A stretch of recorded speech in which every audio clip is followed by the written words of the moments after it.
آج رات ادھر ہی رہ جا، صبح سویرے یہاں سے شہر چلے جانا۔ فقیر کہنے لگا۔ نہیں، اسے جانے دے، بابا جی بولے۔ بابا جی، رات ہو رہی ہے، نہر کی پٹری پر سفر کیسے کرے گا؟ چلا جائے گا یہ۔ غازی پتر، تو اس کے ساتھ چلا جا اور اسے اس کے گھر تک پہنچا کر واپس آ جانا۔ بابا جی نے کہا اور پھر بولے، بھائی وہ فاطمہ بی بی کی دوائی بھی تو بنانی ہے، افیون تو آ گئی ہے، اب 10 سیر گائے کا دودھ اور آدھ پاؤ سپاری چاہیے۔ نصیر پتر، تو اس کا خود بندوبست کر۔ جی اچھا بابا جی۔ کب چاہیے سامان؟ صبح منگوا لینا اور اپنے ریاض شاہ کے حوالے کر دینا۔ بابا جی نے پیر صاحب کی طرف اشارہ کر کے کہا، ریاض بیٹے، میں تمہیں دوا بنانے کا طریقہ سکھا دوں گا تو کل ہی بی بی فاطمہ کو دوائی بنا کر دے دینا۔ ہو سکتا ہے میں کل نہ آ سکوں، میں نے بڑی سرکار کے ساتھ پاک پتن جانا ہے اور کل سارا دن اور رات ہمیں وجد کی محفل میں حاضری دینی ہے، اس لیے تو یہ کام خود نپٹا لینا، اگر کوئی مسئلہ ہو تو تب یاد کر لینا۔ بابا جی، کیا فاطمہ کے ہاں اولاد ہو جائے گی؟ میں نے ڈرتے ڈرتے سوال کیا۔ اللہ نے چاہا تو ضرور ہوگی۔ فاطمہ میرے گاؤں کی رہنے والی تھی، اس کی شادی کو 12 برس ہو چکے تھے اور اب تک اس کی گود ہری نہیں ہوئی تھی۔ اس نے کہاں کہاں سے علاج نہیں کرایا ہوگا، ڈاکٹر، حکیم، پیر فقیر، جدید میڈیکل ٹیسٹ، وہ سب تجربات سے گزر چکی تھی، مگر اب تک نامراد ہی تھی۔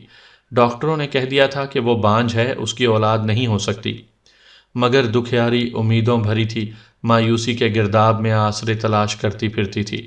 جب سے مجھے بابا جی کی قربت ملی تھی اور مجھ پر انکشاف ہوا تھا کہ بابا جی ایک حاذق طبیب بھی ہیں، تو میں نے فاطمہ بی بی کا مسئلہ ان کے سامنے رکھ دیا تھا، ان سے التجا کی کہ وہ اس کے لیے دوائی بنا دیں۔ ممکن ہے انسانوں کی بنائی دوائی جو کام نہ کر سکی، ایک برگزیدہ جن کے ہاتھوں سے اس دکھیاری کے درد کا مداوا ہو جاتا۔ بابا جی نے حامی بھر لی اور میں فاطمہ کو لے کر بابا جی کے پاس آ گیا۔ پھر بابا جی نے اس کی دوائی بنانے کے لیے ہی مجھ سے افیون منگوائی تھی اور میں نے صرف فاطمہ بی بی کی خاطر یہ ثواب آمیز گناہ کیا تھا۔ حالانکہ جب بابا جی نے نسخے میں شامل کرنے کے لیے افیون لانے کے لیے مجھے کہا تو میں نے بہت تردد بھی کیا تھا اور پیر صاحب ریاض شاہ سے کہا تھا کہ بابا جی کے لیے افیون لانا کیا مسئلہ ہو سکتا ہے، وہ خود کیوں نہیں لے آتے۔ پیر صاحب ریاض شاہ نے اس پر قدر خفگی کا اظہار کیا اور کہا تھا، ایک تو بابا جی نے تجھ پر مہربانی کرتے ہوئے ایک قیمتی ترین دوائی بنا کر دینے کا وعدہ کر لیا ہے، اوپر سے تم حجت کرتے ہو۔ بابا جی نے یہ سن لیا تو ناراض ہوں گے۔ پیر صاحب، میرا کہنے کا مقصد یہ ہے کہ میں نے کبھی یہ کام نہیں کیا، اس میں خطرہ ہے۔ میں نے وضاحت پیش کی، تم بابا جی سے ہی بات کرنا، ایک تو تمہارا کام مفت میں ہو رہا ہے اور اوپر سے باتیں بھی کرتے ہو۔ میں پیر صاحب کی ناراضگی سے اس قدر خوف زدہ ہو گیا کہ میں نے کہا، آپ ناراض نہ ہوں سرکار، میں لے آؤں گا۔ اس شام جب بابا جی سرکار حاضر ہوئے تو پیر صاحب نے انہیں کہا، شاہد میاں کہتے ہیں کہ بابا جی خود افیون کیوں نہیں لے آتے؟ بابا جی نے نہایت شفیق انداز میں مجھے سمجھایا، میاں ہم انسانی معاملات میں مداخلت کے اس قدر مجاز نہیں ہیں کہ ایسی اشیاء خریدتے پھریں۔ قانون قدرت اور احکامات جنات کے مطابق تمام نشہ آور اشیاء ہم پر ممنوع ہے، جیسا کہ تم انسانوں پر، مگر تم لوگ قوانین الہیہ کی خلاف ورزی کرتے رہتے ہو، مگر ہم میں یہ تاب نہیں۔ لانے کو ہم لا سکتے ہیں مگر کوئی مومن جن یہ کام نہیں کر سکتا۔ ہاں، اگر اس کا عامل اسے مجبور کرے تو وہ ایسی کبھی حرکت کرتا ہے، مگر اس کی ذمہ داری پھر اس کے عامل کی گردن پر ہوتی ہے۔ بابا جی نے مجھے جنات کے دائرہ عمل میں رہنے والے احکامات سے آگاہ کیا اور میں نے شرمساری سے سر جھکا کر وعدہ کیا تھا کہ یہ کام میں خود کروں گا۔ میں نے موٹر سائیکل لیا اور اسی شام ملک وال سے نکلا اور غازی کی رہنمائی میں نہر کی پٹڑی کے راستے اپنے گاؤں کی طرف چل دیا۔ غازی انسانی شکل میں میرے پیچھے بیٹھا ہوا تھا، اس وقت وہ ایک نوجوان کی صورت میں متشکل تھا۔ غازی بابا جی کا شاگرد تھا، اس کی عمر 35 سال تھی اور وہ ابھی بچہ جن تھا، اول درجے کا شرارتی۔ اس کی 5 ہاتھ زبان ہوگی، یعنی اول درجے کا باتونی۔ میں اس کی شرارتوں سے بہت محظوظ ہوتا تھا، وہ مجھ سے محبت کرنے لگا تھا۔ اس کی وجہ شاید یہ تھی کہ میں اس کی شرارتوں پر اس کے ساتھ شریک ہو جاتا تھا۔ وہ آئس کریم کھانے کا شوقین تھا، مجھ سے پیسے لے کر آئس کریم کھانے جاتا تھا۔ بابا جی اس پر ناراض بھی ہوتے تھے۔ اس پر غازی ان سے کہتا، بابا جی سرکار، یہ ہم بھائیوں کا پیار ہے۔ بابا جی مجھے کہتے، میاں اسے پیسے نہ دیا کرو، کسی دن تمہارا بیڑا غرق کر دے گا، اور میں ہنس دیتا۔ مجھے غازی کی باتیں اور اس کی مجلس بہت اچھی لگتی تھی۔ مجھے آج تک یاد ہے اس شام جب وہ انسانی شکل میں میرے پیچھے بیٹھا ہوا تھا، اس کی شرارتیں اور شوخیاں قابل دید تھیں۔ حالانکہ بابا جی نے اسے سخت تنبیہ کی تھی کہ وہ کوئی ایسی حرکت نہ کرے جس سے کسی انسان کو نقصان پہنچے یا کوئی شبہ میں مبتلا ہو جائے، مگر غازی کہاں باز آنے والا تھا۔ ابھی ہم نہر پر چڑھے ہی تھے کہ مجھ سے ضد کرنے لگا کہ میں اسے موٹر سائیکل چلانے دوں۔ کیا تم موٹر سائیکل چلا سکتے ہو؟ میں نے ہنستے ہوئے کہا۔ کیوں نہیں چلا سکتا بھیا، میں نے تو ایک بار موت کے گولے میں بھی موٹر سائیکل چلائی تھی۔ وہ بولا۔ کب؟ میں نے پوچھا۔ 1 سال پہلے، وہ ہنستے ہوئے بولا۔ ملک شاہ ولی کے دربار پر میلہ لگا ہوا تھا، وہاں سے 4 جگیاں زیادہ دور نہیں، میرا پورا قبیلہ وہاں رہتا تھا۔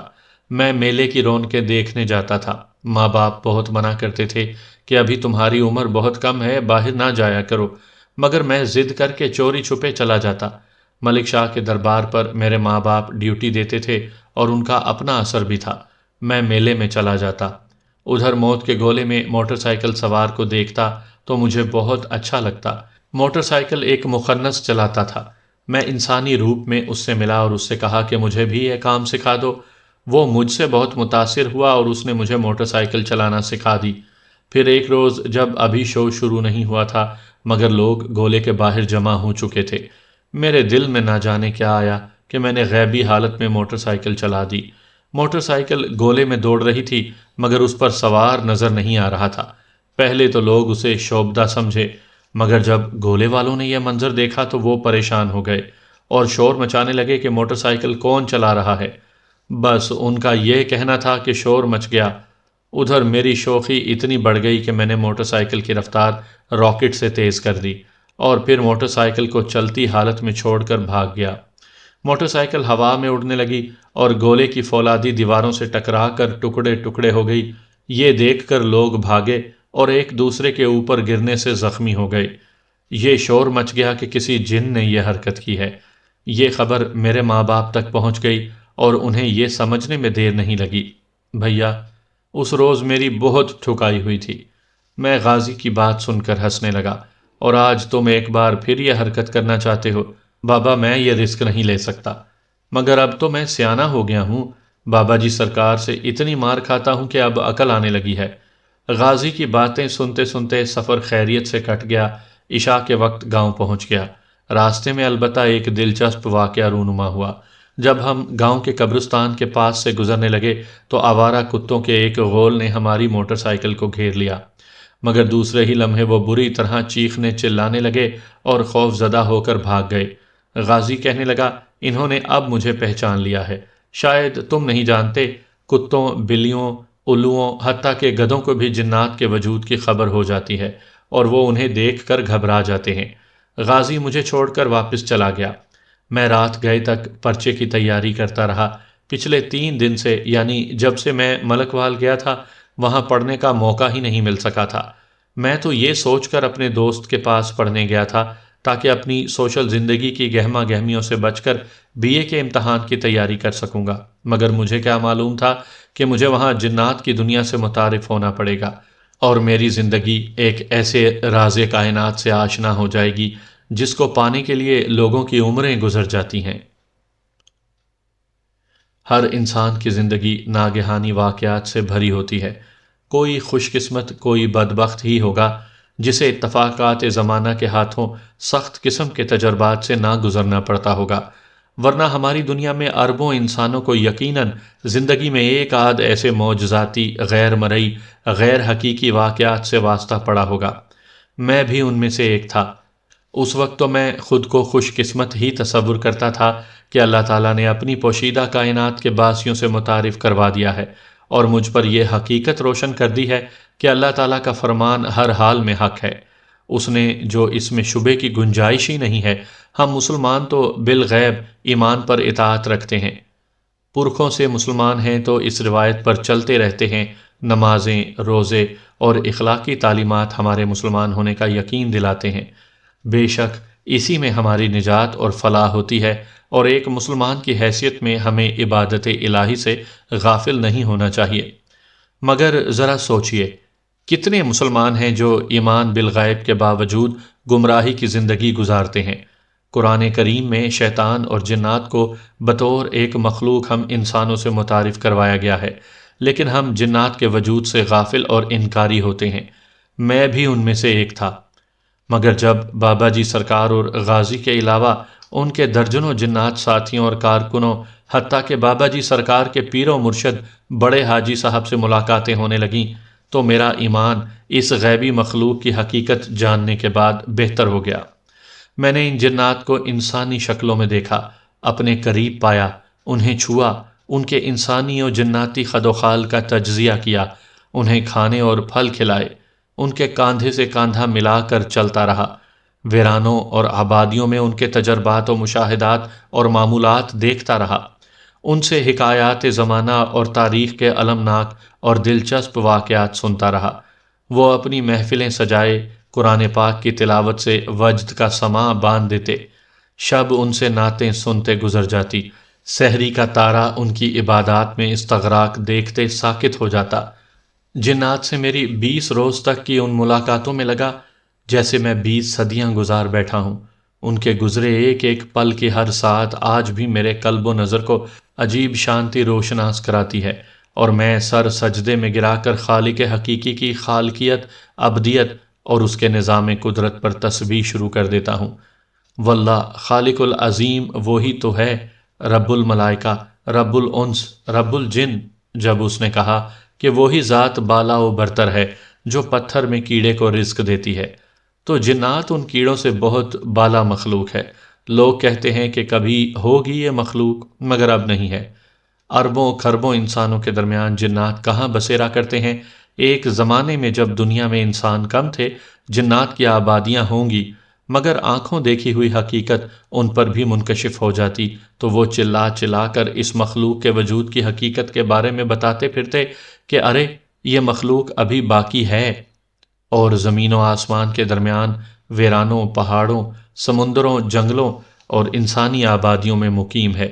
ان کی اپنی زندگی ہے، معمولات اوقات ہیں، ان کے ہاں بھی انسانوں جیسی اختراعات، عبادات، قبائل، رسم و رواج، اچھائیاں، برائیاں اور ثقافتیں موجود ہیں، مگر سب یہ دیکھنا، کہنا، سننا اور پھر باور کروانا بہت دشوار ہے۔ مجھے اچھی طرح یاد ہے جب غازی مجھے گھر تک چھوڑنے آیا تھا تو میں نے ساری رات پڑھنے کے بجائے انہی خواب و خیال میں گزار دی تھی۔ میرا ذہن بار بار بابا جی سرکار، غازی اور مکھن سائیں کی طرف چلا جاتا تھا۔ ہوا کا ایک جھونکا اگر کسی پردے کو ہلکا سا سرکاتا تو مجھے یہی گمان ہوتا کہ غازی یا بابا جی میں سے کوئی آیا ہے، تو میں بے ساختہ آنکھیں بند کر لیتا، کبھی نیم وا اور درزیدہ نظروں سے اپنے ماحول کا جائزہ لینے لگ جاتا اور دل میں درود پاک صلی اللہ علیہ وآلہ وسلم پڑھنے لگتا تھا، مگر وہ ہوا کا جھونکا، پردوں کا ہلنا، روشنیوں کا دیواروں پر لہرانا سب معمولات میں شامل تھا۔ میں اس رات ڈرتا رہا، سہم کر چارپائی پر سکڑ کر بیٹھ جاتا، کبھی متجسس نظروں سے ارد گرد دیکھنے لگتا۔ انگریزی کی کتاب میرے ہاتھوں میں کھلی تھی، مگر ایک انجانا خوف تھا یا بے کلی، میں دل جمعی سے پڑھ نہ سکا، اور پھر رات خوب گزر چکی تو فضا میں خنکی اور تازگی کا احساس ابھرا، آسمان روشن ستاروں سے بھر گیا، ماحول میں نورانیت اور روحانیت کا پہرا بڑھ گیا تو میرا خوف اکارت ہو گیا۔ میرے اندر بے خوفی پیدا ہوئی اور ایک معمول کی طرح اٹھا، وضو کیا اور نماز تہجد ادا کی اور پھر سو گیا۔ بڑی میٹھی اور خوشبودار نیند آئی تھی، مجھے لگا جیسے میرا بستر گلستان میں بچھا ہوا ہے، رنگ برنگے پرندے جہاں چہچہا رہے ہیں اور پھولوں کی خوشبوؤں سے فضا مہک رہی ہے۔ صبح 7 بجے والدہ نے مجھے اٹھایا، اٹھو دیر ہو رہی ہے، 8 بجے تمہارا پیپر شروع ہو جانا ہے اور تم ابھی تک سوئے پڑے ہو۔ میں ہڑبڑا کر اٹھ بیٹھا، مجھے امتحان دینے کے لیے سیالکوٹ شہر جانا تھا، علامہ اقبال کالج میرا سینٹر بنا تھا۔ مارا گیا، میں پریشان ہو گیا، شہر جانے میں گھنٹہ لگ جاتا تھا۔ میں نے گھڑی دیکھی تو پورے 7 بجے تھے۔ میں نے سوچا اگر 7:15 بجے والی ریل گاڑی پکڑ لوں تو 10-15 منٹ میں سیالکوٹ پہنچا جا سکتا تھا۔ میں جتنی جلدی تیار ہو رہا تھا، دماغ اس سے بھی زیادہ تیزی سے سوچ رہا تھا کہ جلد از جلد کیسے پہنچا جائے۔ موٹر سائیکل پر جاتا تو آدھ پون گھنٹہ تب بھی لگ سکتا تھا، بس اور ویگن پر جانے کا مطلب تھا 1 گھنٹہ ضائع، لہٰذا میں نے ریل گاڑی پکڑنے کا سوچا اور بھائی سے کہا کہ مجھے اگو کی ریلوے اسٹیشن تک چھوڑ آئے۔ جب ہم اسٹیشن پر پہنچے، ریل گاڑی اسٹیشن چھوڑ رہی تھی، بھائی چلتی گاڑی کے ساتھ ساتھ موٹر سائیکل دوڑانے لگا۔ صبح کی گاڑی تھی، خوب رش تھا، اس کی چھتوں اور پائیدانوں پر بھی مسافر بیٹھے اور لٹکے ہوئے تھے۔ بھائی کہنے لگا، رش بہت ہے، جگہ نہیں ملے گی۔ میں اسی رفتار سے موٹر سائیکل تیزی کے ساتھ ساتھ دوڑاتا ہوں، ہم یوں ہی سیالکوٹ پہنچ جائیں گے۔ پٹڑی کے ساتھ ساتھ موٹر سائیکل چلانا خطرناک کام تھا۔ میں نے منع کیا اور اسے کہا کہ وہ موٹر سائیکل ذرا آہستہ کرے، میں چلتی گاڑی پر سوار ہو جاتا ہوں۔ اس وقت گارڈ کا ڈبہ میرے سامنے تھا، اس کے پیچھے ایک مال ڈبہ تھا جس میں غالباً جانور بھرے ہوئے تھے، اس کے پیچھے آخری ڈبہ زنانہ تھا۔ بھائی بضد ہوا، یار میں تمہیں چلتی گاڑی پر سوار نہیں ہونے دوں گا۔ بھائی کا خوف بجا تھا۔ گاڑی تیز ہو رہی تھی اور کسی بھی ڈبے کے ہینڈل کو پکڑ کر پائیدان پر پاؤں رکھنے کی بھی گنجائش نہیں تھی، مگر مجھے دیر ہو جانے کے خوف نے بہادر بنا دیا تھا۔ میں نے زبردستی بھائی سے موٹر سائیکل رکوائی اور پھر چلتی گاڑی کے ساتھ ساتھ دوڑنے لگا۔ گارڈ نے دیکھا کہ میں ذرا سوار ہونا چاہتا ہوں تو وہ اونچی آواز میں بولا، اوئے انسان بن، سوار نہ ہونا، گر جائے گا۔ مگر میں نے اس کی سنی انسنی کر دی، گاڑی کے ساتھ ساتھ دوڑتا چلتی گاڑی پر سوار ہونے کی کوشش کرتا رہا۔ مجھے قدرے پریکٹس بھی تھی، اسٹوڈنٹس تو عموماً سوار ہی چلتی گاڑی پر ہوتے تھے، لہٰذا مجھے یہ یقین تھا کہ میں چلتی گاڑی پر سوار ہو جاؤں گا۔ مگر میرے لیے اس وقت مسئلہ یہ تھا کہ گارڈ کے پیچھے جانوروں کی بوگی تھی اور اس کے پیچھے زنانہ ڈبہ جس کا دروازہ بند تھا۔ میں نے اللہ کا نام لیا اور جانوروں کی بوگی پر سوار ہونے کے لیے اس کا ہینڈل تھام لیا۔ میں نے محسوس کیا کہ پوری گاڑی میں سوار مسافر پلٹ کر مجھے دیکھ رہے تھے کہ جان ہتھیلی پر رکھ کر یہ نوجوان کیوں سوار ہونا چاہتا ہے۔ ہینڈل پکڑتے ہی میں پائیدان پر پاؤں رکھنے کے لیے اچھلا تو بدقسمتی سے یہ نہ دیکھ سکا کہ پائیدان ٹوٹا ہوا ہے۔ جو ہی میرے پاؤں پٹڑی سے اٹھے اور پائیدان پر رکھنے لگا تو پائیدان دستیاب نہ ہونے کی وجہ سے میرے پاؤں سیدھے گاڑی کے نیچے پہیوں سے ٹکرائے۔ میرے بھائی کی چیخ نکل گئی، گاڑی کے شور میں بھی مسافروں کی سسکیاں سنائی دیں۔ میرا انجام ان کی نظروں میں گھوم گیا، میں ہینڈل کے ساتھ لٹک گیا تھا۔ خدا کا شکر تھا کہ میرا پاؤں پہیوں کے نیچے نہیں آ گیا تھا، مگر پٹڑی پر پتھروں سے ٹکرانے کے بعد میں گاڑی کے ساتھ ساتھ گھسیٹا جانے لگا تھا۔ اب اگر میں ہینڈل چھوڑ دیتا تو گاڑی کے نیچے آ سکتا تھا، مگر دوسری طرف میں زیادہ دیر تک لٹکا بھی نہیں رہ سکتا تھا۔ میرے بچاؤ کی دو ہی صورتیں تھیں، یا تو گاڑی فوراً روک دی جاتی یا دوسرے پائیدان پر پاؤں رکھنے میں کامیاب ہو جاتا۔ اضطراری حالت میں پاؤں پٹڑی سے اٹھانے کی کوشش تو کر رہا تھا، مگر میرے گھٹنے اور پنڈلیاں بری طرح چھل چکی تھیں اور گاڑی جب تک رکتی میرا کام تمام ہو چکا ہوتا۔ مجھے یاد ہے میں نے اونچی آواز میں اپنے پیارے اللہ کو پکارا تھا، یا اللہ مدد۔ میرے ہاتھوں کی گرفت کمزور ہو رہی تھی اور کچھ ہی لمحے بعد میں گر جاتا کہ اچانک مجھے احساس ہوا کہ کوئی نادیدہ طاقت میرے اندر سرایت کر گئی ہے، اور پھر میرے کمزور بازوؤں میں اتنی طاقت عود آئی کہ میں اپنے لٹکے ہوئے وجود کو سکوڑ لیا اور بڑے آرام سے پائیدان پر پاؤں رکھنے میں کامیاب ہو گیا۔ پھر میں جو ہی بوگی میں داخل ہوا، جانور مجھے دیکھ کر بدک گئے اور خوف سے چلانے لگے۔ میں پسینے میں شرابور ہو چکا تھا، پنڈلیاں اور ایڑیاں گھائل تھیں، مگر اس سمے مجھے کسی قسم کی تکلیف کا احساس نہیں ہوا۔ جانوروں کی بوگی میں ایک بیل اور 3 بکریاں اور ایک کتا اپنی اپنی زنجیروں سے بندھے ہوئے تھے۔ جانوروں نے خوف زدگی کے مارے پوری بوگی میں اچھل کود شروع کر دی تھی۔ کتا تو خوف سے مجھ پر بھونک رہا تھا، مگر چند ہی ساعتوں کے بعد سارے جانور مطمئن ہو گئے۔ میں اس وقت تو نہ سمجھ سکا کہ یہ کیوں پریشان تھے، مگر کچھ ہی دیر بعد مجھے غازی کی ایک بات یاد آ گئی۔ اس نے کہا تھا کہ بعض جانور جنات کے وجود کا احساس ہوتے ہی خوف زدہ ہو جاتے ہیں، تو کیا اس سمے غازی یا کوئی اور جن میرے ساتھ بوگی میں موجود تھا جس کا احساس ان جانوروں نے دلایا تھا؟ لیکن شاید اب وہ چلا گیا تھا، کیونکہ جانور اب شانت ہو چکے تھے۔ گارڈ نے ویکیوم کھینچ کر گاڑی نہیں روکی تھی، اگر وہ گاڑی روک لیتا تو مجھے پکڑ کر یقیناً پولیس کے حوالے کر دیتا۔ میرے ذہن میں آیا کہ اسٹیشن پر گاڑی رکتے ہی وہ مجھے پکڑنے کی کوشش کرے گا، لہٰذا میں نے سوچا کہ اگر ایک کام غلط کیا ہے تو دوسری بار غلط کام کر کے ہی بچ سکوں گا، لیکن دوسری بار مجھے غلط کام کرنے کی ضرورت ہی پیش نہیں آئی۔ ریل گاڑی سیالکوٹ اسٹیشن سے پہلے سبزی منڈی کے پھاٹک سے پیچھے رک گئی۔ غالباً سگنل ڈاؤن نہیں ہوا تھا یا کسی سبزی منڈی میں اترنے والے نے ویکیوم کھینچ کر گاڑی روک لی تھی۔ علامہ اقبال کالج سبزی منڈی کے سامنے تھا، لہٰذا گاڑی رکتے ہی میں تیزی سے باہر نکلا۔ اس دوران دیکھا گارڈ میری طرف آ رہا تھا۔ اوئے ادھر آؤ، اس نے جھنڈی کا ڈنڈا میری طرف کرتے ہوئے اشارہ کیا۔ میں نے اس کی سنی انسنی کی اور بھاگ کر سبزی منڈی میں داخل ہو گیا۔ گارڈ میرے پیچھے نہیں آیا تھا۔ میں نے اللہ کا شکر ادا کیا اور کالج کی طرف چل دیا۔ سبزی منڈی میں جا بجا فروٹ اور سبزیوں کے ڈھیر لگے ہوئے تھے اور آڑتی ان کی بولیاں لگانے میں مصروف تھے۔ گلے سڑے پھلوں کے ڈھیر بھی ہر طرف بکھرے ہوئے تھے، ان سے تعفن اٹھ رہا تھا، مگر آڑتی اور خریدار اس گندگی سے بے نیاز تھے۔ میں ناک پر ہاتھ رکھے منڈی سے باہر نکلنے لگا تو یکدم میرے عقب سے ایک آدمی کے چلانے کی آواز آئی۔ دیکھا تو ایک عجیب منظر دکھائی دیا۔ پھلوں کے ایک ڈھیر کے پاس مجذوب بچہ کھڑا تھا۔ اس نے کیلوں کا ایک بڑا گچھا اٹھایا ہوا تھا اور آڑتی اس سے وہ گچھا چھیننے کی کوشش کر رہا تھا۔ اوئے چور کے پتر، سر عام چوری کرتا ہے، آڑتی نے بچے سے جو تقریباً 10 سال کا ہوگا اس کے منہ پر تھپڑ مار کر کیلوں کا گچھا چھین لیا۔ اسی لمحے بچے نے منہ بسورتے ہوئے میری طرف دیکھا۔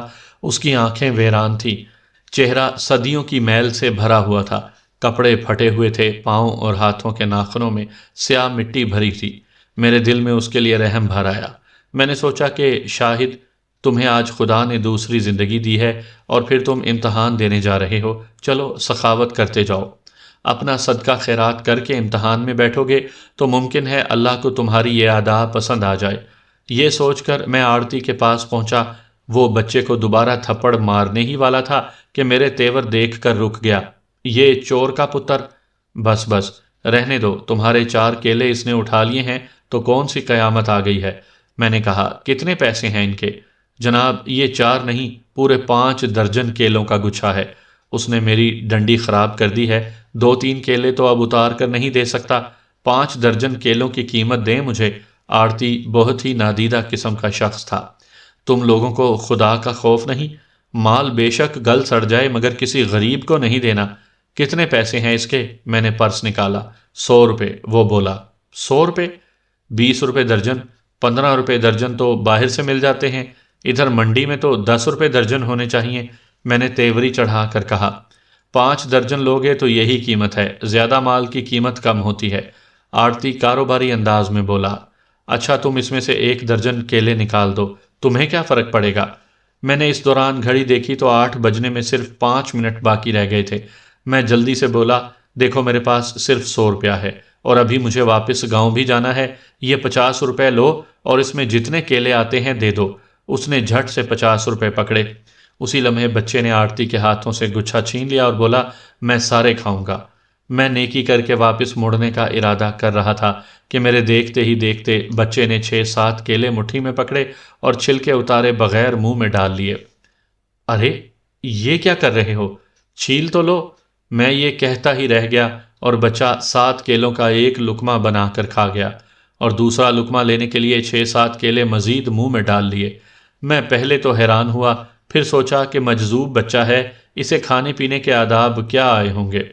میں واپس پلٹا تو آڑتی یکدم چلانے لگا، حرام خور اب دفع ہو جا، اب کون تیرے پیسے دے گا؟ میں نے پلٹ کر دیکھا، بچہ کیلوں کا خالی ڈنڈا پرے پھینک رہا تھا اور ایک دوسرے گچھے کو پکڑنے کی کوشش کر رہا تھا۔ صاحب جی، آڑتی نے مجھے پکارا، اور پیسے دیتے ہیں تو یہ گچھا بھی اسے دے دوں؟ یہ جن کا بچہ 5 درجن کیلے کھا گیا ہے اور کیلے کھانا چاہتا ہے۔ اس کی آواز سنتے ہی میرا ذہن گھوم گیا اور میں میکانکی انداز میں واپس آیا۔ ایک خیال بجلی کی طرح میرے ذہن میں کوندا اور میرے منہ سے بے اختیار نکلا، غازی؟ مجذوب بچہ گڑبڑا گیا اور خالی نظروں سے میری طرف دیکھنے لگا۔ غازی باز آ جا، میں نے مجذوب بچے کی طرف دیکھ کر کہا تو اب کی بار اس کی خالی نظروں میں شرارتوں کے قندیل روشن ہو گئے۔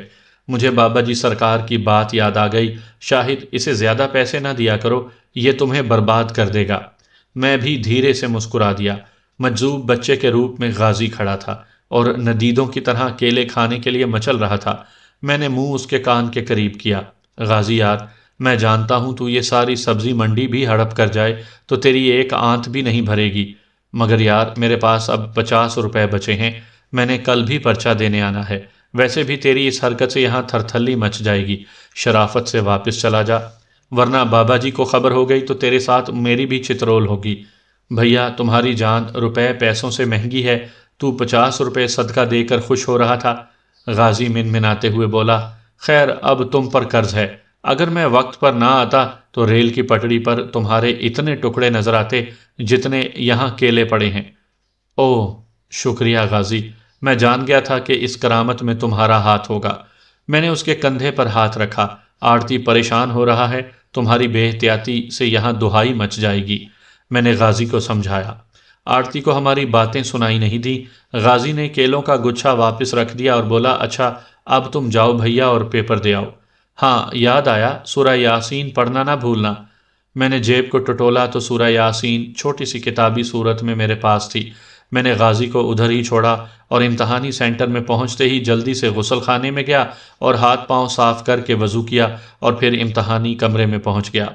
نگران نے رول نمبر سلپ دیکھنے کے بعد مجھے میز اور کرسی پر بٹھا دیا۔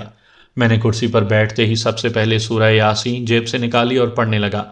اس دوران شیٹس تقسیم کرنے والا میرے پاس آیا اور مجھے شیٹ پکڑانے کے بعد کہنے لگا، اچھی بات ہے، برکت ہوگی، پڑھ لو، ابھی پرچہ تقسیم ہونے والا ہے۔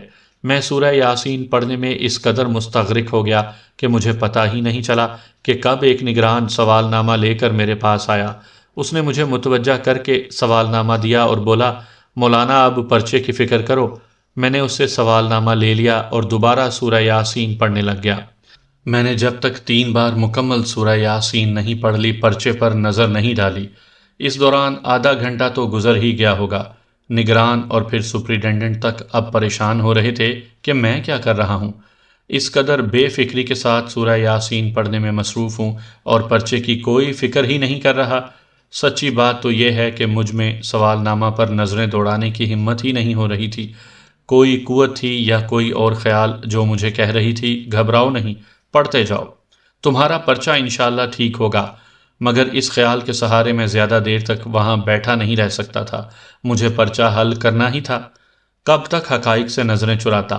آخر میں نے جرأت کر کے سورہ یاسین جیب میں ڈالی اور اللہ تعالیٰ سے دعا کی، یا اللہ اس گناہ گار کی عزت رکھ لینا، اس پرچے میں مجھے پاس کر دینا۔ میں نے بالآخر سوال نامے پر نظر دوڑائی۔ پہلا ہی سوال پڑھتے ہوئے میرا دل خوشیوں سے بھر گیا۔ اس قدر آسان سوال! پھر سارے سوال نامے میں سے میں نے 5 سوال منتخب کر کے گھڑی پر نظر دوڑائی تو معلوم ہوا کہ پرچہ شروع ہوئے تقریباً 40 منٹ گزر چکے ہیں۔ میں نے اللہ کا نام لیا اور پھر لکھنا شروع کیا تو ایسے لگا جیسے میرے قلم کو پر لگ گئے ہیں یا اس میں کوئی مشین فٹ ہو گئی ہے۔ اس قدر تیز رفتاری سے لکھنے کا تصور بھی نہیں کر سکتا جو میں نے BA میں انگریزی کے پرچے میں الف میں رفتار پکڑی تھی۔ پرچہ ختم ہونے میں ابھی 10 منٹ باقی تھے جب میں سارے سوال حل کر کے فارغ ہو چکا تھا اور پہلا امیدوار تھا جو فارغ ہو کر سینٹر سے باہر نکلا تھا۔ جو ہی میں سینٹر سے باہر نکلا، سبزی منڈی کے سٹاپ پر پہنچا تو نظریں بے اختیار سے اسی آڑتی کو ڈھونڈنے لگیں۔ میں اس کے ڈھیر کی طرف گیا تو وہاں ایک عجیب منظر میرا منتظر تھا۔ جا بجا کیلوں کے خالی ڈنٹھل بکھرے پڑے تھے۔ میں سمجھ گیا کہ غازی اپنا کام دکھا گیا ہے۔ میں نے محسوس کیا کہ منڈی میں قدرے ویرانی ہے اور لوگ خوف زدہ نظر آ رہے ہیں۔ میں نے ایک آڑتی سے صبح والے آڑتی کا پوچھا تو وہ بے ساختہ بولا، نور بخش کا پوچھ رہے ہیں؟ وہ جس کے کیلے جن کا بچہ کھا گیا ہے؟ مجھے کیا معلوم، میں گھبرا کر بولا، میں اسے کیا کہتا کہ ہاں وہی بچہ، یہ تو بلا وجہ شک میں مبتلا کرنے والی بات تھی۔ اگر تو آپ اس کا پوچھ رہے ہیں تو وہ ادھر بابا تیلے شاہ کی جھگی میں بے ہوش پڑا ہے صبح سے، اس پر جن آ گیا تھا۔ صبح ایک مجذوب بچہ اس کا سارا مال کھا گیا اور پھر نور بخش پر غشی کا دورہ پڑ گیا۔ مارکیٹ کے لوگ اسے بابا تیلے شاہ کے پاس لے گئے ہیں کہ جی اس کا جن اتار دیں۔ میں تو جی ادھر نہیں جا سکا، سنا ہے کہ بابا تیلے شاہ نے اس کے جن کو پکڑ لیا ہے۔ کیا؟ میں پریشان ہو کر اس کا منہ دیکھنے لگا اور سوچنے لگا کہ کیا غازی پکڑا گیا ہے؟ اگر بابا تیلے شاہ نے واقعی اس کو پکڑ لیا ہے تو وہ اسے مار ڈالے گا۔ میں نے سن رکھا تھا کہ وہ جلالی قسم کا ملنگ ٹائپ پیر تھا، وہ جب جلال میں آتا تھا تو کسی کا لحاظ نہیں کرتا تھا۔ یا اللہ میرے غازی کو بچا لے۔ میں دل ہی دل میں دعا کرنے لگا اور پھر سوچنے لگا کہ اپنے غازی کی مدد کیسے کر سکتا ہوں۔ مجھے بابا جی کی باتیں یاد آ رہی تھیں۔ غازی جب بھی کوئی چلبلی بات کرتا یا شرارت کے موڈ میں نظر آتا تو وہ اسے ڈانٹ دیتے تھے، مگر غازی کہاں چپ کا بیٹھ سکتا تھا۔ اچھل کود اور چھیڑ چھاڑ اس کی طبیعت کا حصہ تھے۔ میں نے پہلی ملاقات میں اس سے کہا تھا تمہارا نام غازی کے بجائے مستان ہونا چاہیے۔ کیوں غازی اچھا نام نہیں ہے؟ اس نے بچوں کی معصومیت لیے ہوئے انداز میں پوچھا۔ اچھا نام ہے مگر تمہاری حرکتیں ایسی ہیں کہ تمہیں غازی نہیں کہنا چاہیے۔ تم پر تو ہر وقت شیطان کی سی مستی چڑھی رہتی ہے، اسی لیے کہہ رہا تھا کہ تمہیں مستان یا پھر شیطان کہنا چاہیے۔ میں نے ہنستے ہوئے کہا تو وہ کھل کھلا کر ہنس دیا۔